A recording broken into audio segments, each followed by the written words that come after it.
আমার নবীর হাতের একটা মুজিজা আপনাদেরকে শোনাই। আল্লাহর নবীর একজন সাহাবী হযরত সালমান ফারসি রাদিয়াল্লাহু তাআলা আনহু, উনি একজনের বাড়ির গোলাম ছিলেন, একজনের বাড়িতে তিনি কাজ করতেন।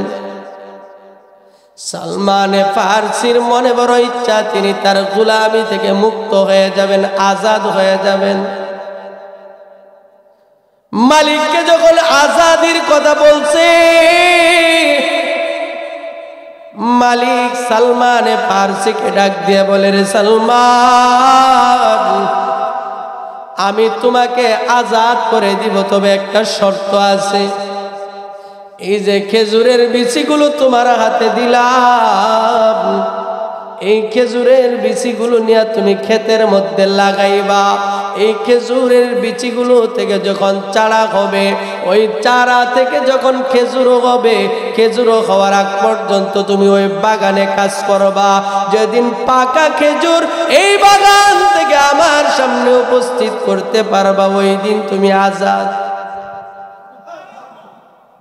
শর্তটা চিন্তা করে দেখছেন কেমন বাপজুটটার বাপজুটটা। ডাব গাছ এটা কি একদিন দুই দিনে হয়ে যাবো? আমরা দেশে একটা কথা আছে যে বাবে লাগাইলে বলে ভূতে খা। ডাব গাছ এটা বাবে লাগাইলে কে খাইতে পারে? ভূতে ডাব খাইতে পারে, বাবে খাইতে পারে না, মানে অনেক দিন লাগে হইতে। ঠিক তদ্রুপ খেজুর গাছও এটা কি এক সপ্তাহে হয়ে যায়, সোয়া বাগুন গাছের মতো অনেক সময় লাগে। তো মালিকের কত হইল এমন এক শর্ত দিব যাতে আজাদ হওয়ার আফসোস মিটা জায়গা। আরেকটা বাপসুটটা আমি করছে যে বিচিগুলো দিছে, এই বিচিগুলো বাইজা তারপরে দিছে। কেউ আপনারা যে বাজারও আপনারা রাগ করতেছেন নাকি? বাদাম যে বাজারও বাইজা বাদাম বেছে, বাজা বাদাম নিয়ে খেতে লাগাইলে বাদাম হইব। কে মনে মনে কইলে যে খেতে লাইলো কিছু খাইলাম ও লাগাইলাম ও বাজা বাজা ডিলিয়ে যাই বাদাম ধরবো। এ বাবা, সালমান ফারসির হাতে যে বিচিগুলো দিয়েছে ওই বিচিগুলো ছিল ভাজা, পুরা বিচি। পুরা বিচিগুলো সালমান ফারসির হাতে দিছে।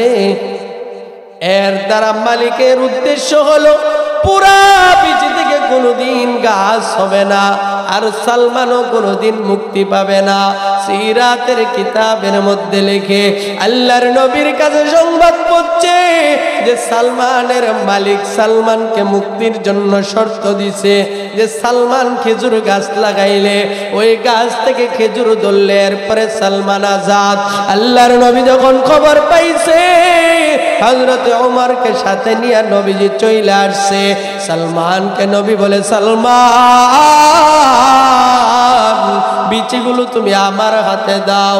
আল্লাহর নবী সালমানের হাত থেকে পুরা বিচিগুলো নবীর হাতে নিলেন। ওমরকে বললেন, ওমর, এক রিওয়ায়াতে পাওয়া যায় বিচি ছিল, আর এক রিওয়ায়াতে পাওয়া যায় খেজুরের চারা ছিল। আল্লাহর নবী ওই চারা বা বিচিগুলো একটা একটা করে লাগাইতে শুরু করলেন। সবগুলো চারা কোনো বর্ণনায় পাওয়া যায় 300 উপরে চারা ছিল। 300 চারা আল্লাহর নবী সবগুলো লাগাইলেন, আর একটা চারা ওমর লাগাইছেন।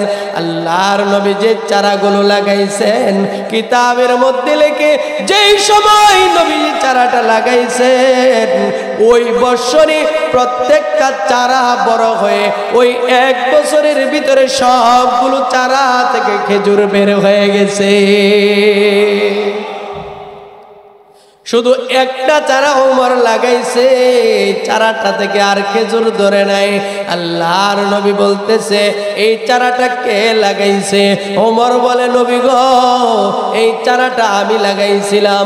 আল্লাহর নবী ওমরের লাগানো চারাটা উঠাইয়া ওই জায়গায় নবীজি নিজের হাতে আরেকটা চারা লাগাইয়া দিলেন। লাগানোর সাথে সাথে ওই গাছগুলোর সাথে ওই বৎসরে আবার ওই চারাটা থেকেও খেজুর এসে গেছে। ও বাবা, এটা ছিল আমার নবীর হাতের বরকত। আরেকটা বরকত সোনামণি 2-4 জনে কইছে, বাকিরা এত রাইতে কষ্ট পাইলে তো আবার বেশি ওয়াজ করলে অসুবিধা, কষ্ট হইতেছে নাকি? আরেকটা বরকত শুনাই, নবীর হাতের বরকত। আল্লাহর নবী যখন খন্দকের যুদ্ধের মধ্যে গেছেন,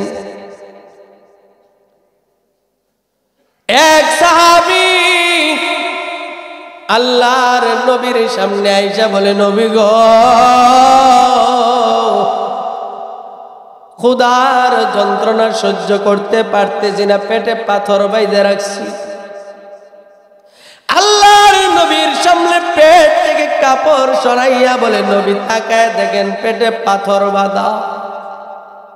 নবী কোনো খাবারের ব্যবস্থা করেন, আর ক্ষুধার জ্বালা সহ্য করতে পারতেছি না।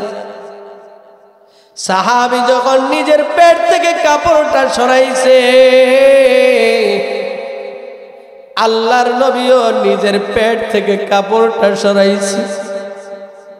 আল্লাহর নবী বলে, সাহাবী রে, একটা পাথর বাঁধাই জন্য তুমি আমার কাছে বিচার নিয়ে আসছো?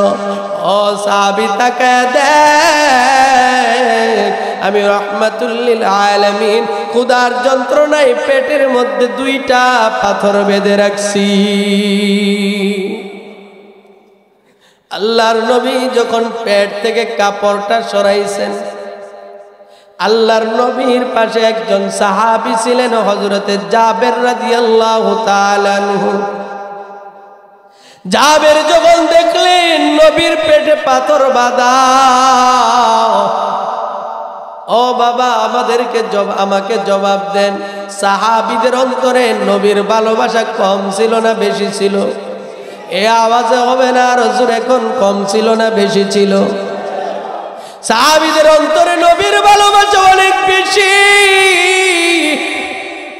জাবের যখন দেখলেন নবীর পেটে পাথর বাঁধা, জাবেরের বাড়ি খন্দকের পাশেই ছিল। জাবের বাড়িতে দৌড়ে গিয়া বলে, বিবি গো,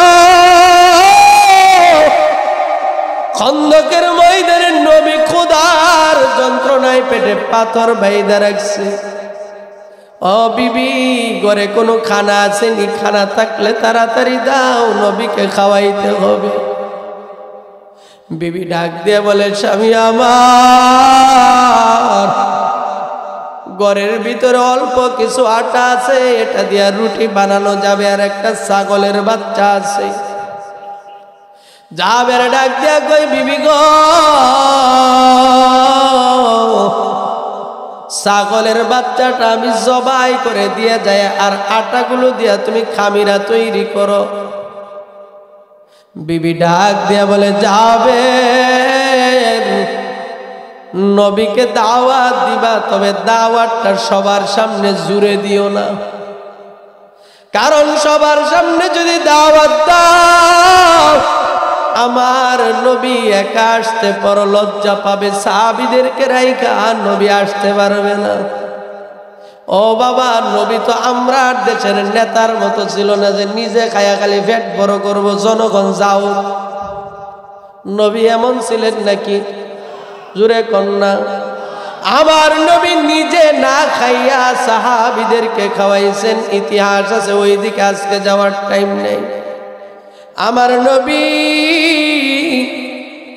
নিজে না খাইয়া সাহাবীদেরকে খাওয়াইতেন। জাবেরের বিবি ডাক দিয়া কই, স্বামী আমার, নবীকে যদি সবার সামনে দাওয়াত দেন, নবী আসতে লজ্জা পাবে। এই জন্য আপনি নবীকে একটু গোপনে দাওয়াত দিয়ে, দাওয়াতটা নবীর কানে কানে দিয়েন, যাতে নবীজি আসতে লজ্জা না পায়। জাবের খন্দকের প্রান্তরে গিয়ে নবীকে বলে, নবী গো, আমার বাড়িতে আপনার দাওয়াত, সাথে 2-1 সাহাবী ইচ্ছা করলে আপনি সাথে নিতে পারেন। জাবের যখন নবীকে কথা বলছে, আল্লাহর নবী খন্দকের মাঠের দিকে মুখ কইরা সব সাহাবীদেরকে উদ্দেশ্য কইরা বলে, সাহাবীরা রে, আয় আয়, আজকে সবার জন্য জাবেরের বাড়িতে দাওয়াত। আল্লাহু আকবার বলেন না? জাবের কইলাম কি আর হইল কি, দাওয়াত দিলাম নবীরে কানে কানে, আর শত শত সাহাবী নবীদি সবাইরে দাওয়াত দিয়ে দিছে। জাবের বাড়ির দিকে দিছে দৌড়, আর জাবের তো জানে বড় খানা নাই। বিবিরে গিয়া কয়, বিবি সর্বনাশ হয়েছে। কি হয়েছে? আরে নবীরে দাওয়াত দিছি, নবী তো সবাইরে দাওয়াত দিয়ে দিছে, এখন খানা আনুন করতে। ও বাবা, বাড়িতে যখন মেহমান আসে খানার শর্ট থাকলে মাথার কিন্তু টেনশন। মেয়ের বিয়া বরযাত্রী আওয়ার কথা 100, আয়ালাই যে 150। মেয়ের বাবার মাথার চুলগুলো দাঁড়ায় গেছে, করতে কি করি? এরকম আছে না নাই?